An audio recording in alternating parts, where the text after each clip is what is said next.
Enrico, thank you for being with us. So I know you are in Paris. Thank you for joining us online.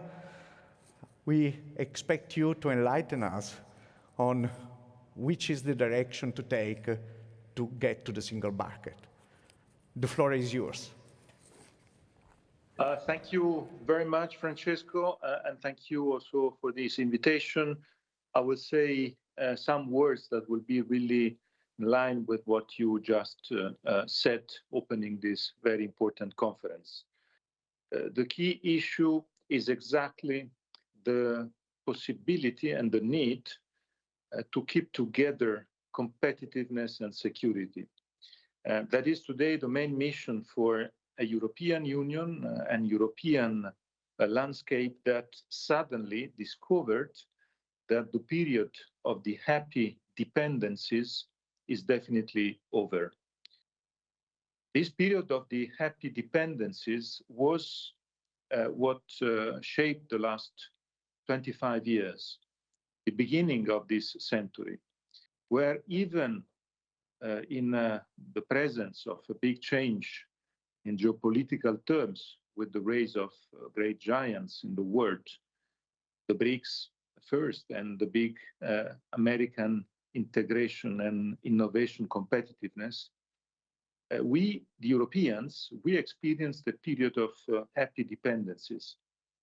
We were dependent on tech from the US. We were dependent on energy from Russia and the Gulf countries. We were dependent on manufacturing industry from China and other BRICS countries. Suddenly, we understood with the big changes from starting in 22 and in 25 that these happy dependencies are definitely over. And maybe it was a big mistake. It was a big political mistake to depend too much in the last 25 years from abroad. Today, we all understood suddenly, but I think this awareness is a great starting point, that we have to depend on ourselves.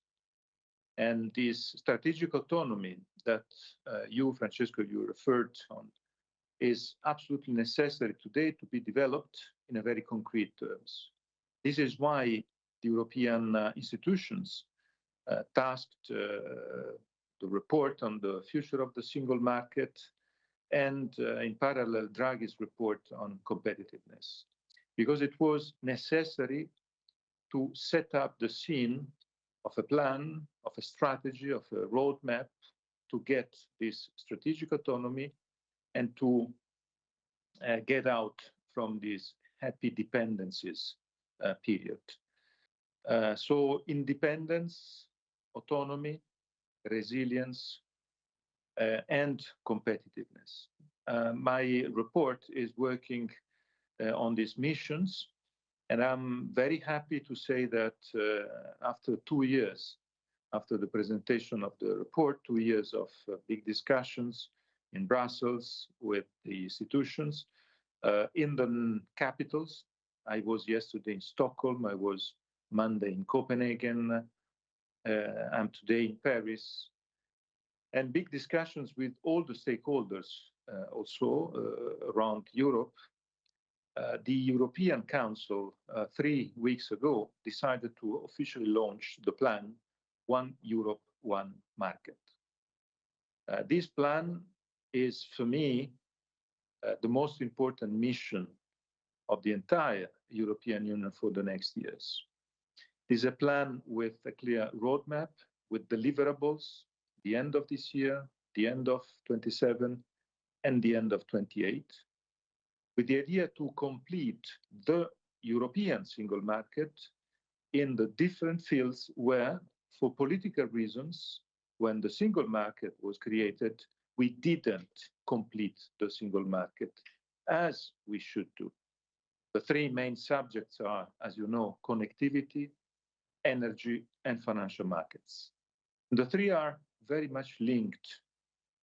Linked, first of all, through the big mission of the creation of a 5th freedom at European level, The European single market created by Jacques Delors 35 years ago is well known as the market of the four freedoms: freedom of movement of goods, services, capitals, and people.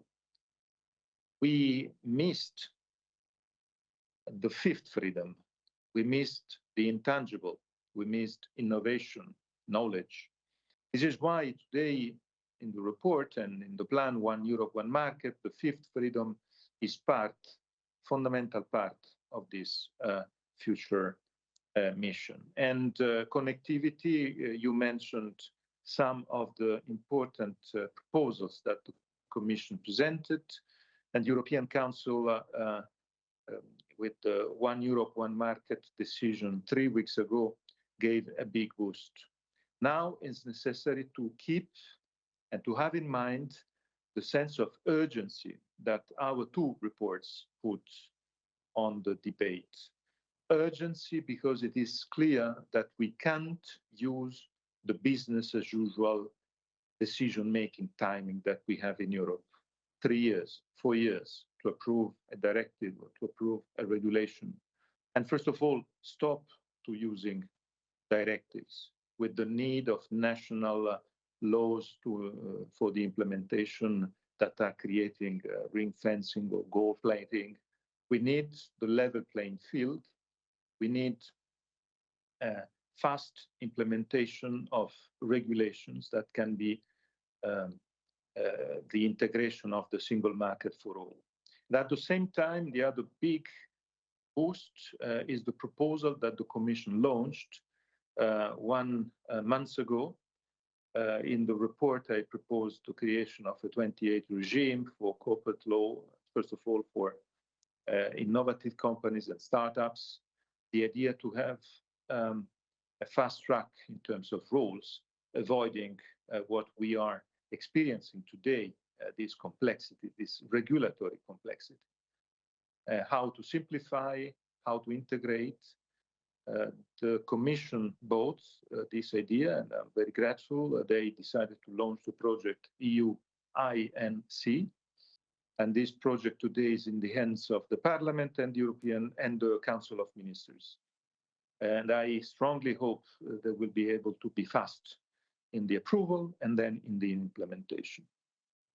I strongly believe that connectivity, and I will end up here, connectivity is probably the most important mission. Being advanced, innovative, and very well integrated on the connectivity side is really part of what we need and of the mission for the future of strategically autonomous, independent, and resilient European Union. The big mission is a mission that involves institutions, European institutions, member states. Member states, they play a fundamental role. I urge you to use your vocal capacity to influence and to put this urgency not only in at the European level or in the European landscape, but also with the national capitals to understand and to be aware of the need to be very fast in this integration mode. And what you said, Francesco, about fiber and the strategic role of fiber to keep at the same time competitiveness and security together is absolutely fundamental. I strongly agree. I push in that direction. The report goes in that direction. I think, in conclusion, that One Europe, One Market is the most important project for the next 5 years.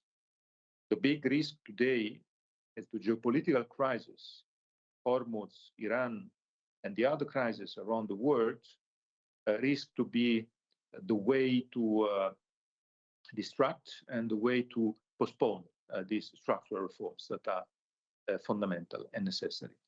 So I think, and I hope, from today's gathering, from your conference, a big message, sense of urgency, and sense of this strategic roadmap to get Europe more competitive, more united, more connected. I thank you very much.